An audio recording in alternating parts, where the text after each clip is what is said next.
પણ સર, હવે પહેલાં તો સ્ટોક સ્પેસિફિક તમારી સ્ટ્રેટેજી જાણી લઈએ. જેમ તમે કહ્યું તેમ કે વોલ્ટિલિટી વધારે છે, તો અત્યારે સ્ટોક સ્પેસિફિક કઈ રીતે સ્ટ્રેટેજી તમે બનાવી રહ્યા છો? ડેફિનેટલી આપણે આ ટાઈમ પિરિયડમાં જોઈ રહ્યા છે કે ખાસ કરીને ફર્ટિલાઇઝર સેક્ટર્સમાં પ્રાઇવેટ પ્લેયર્સમાં બહુ સારી મોમેન્ટમ જોવા મળી છે. તમે આજે પીઆઈ ઇન્ડસ્ટ્રી અને કોરોમંડલમાં જોશો તો એમાં બહુ સારી જ મુવમેન્ટ જોવા મળી હતી. તો હું એક્સપેક્ટ કરું છું કે આ જ સેક્ટરમાં ફરી પાછી મોમેન્ટમ જોવા મળી શકે છે. અને એમાં મારી પસંદગી છે સુમિટોમો કેમિકલ ઉપર.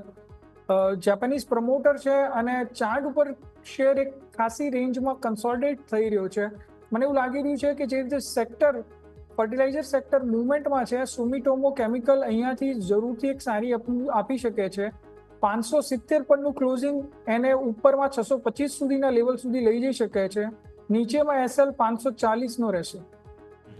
જી બિલકુલ. તો અલાવાથી આપણે સુમિટોમો કેમિકલ કે જેની ઉપર અહીંથી સર સલાહ આપી રહ્યા છે, જેની ઉપર તમારા સૌ કોઈનું ફોકસ હોવું જોઈએ.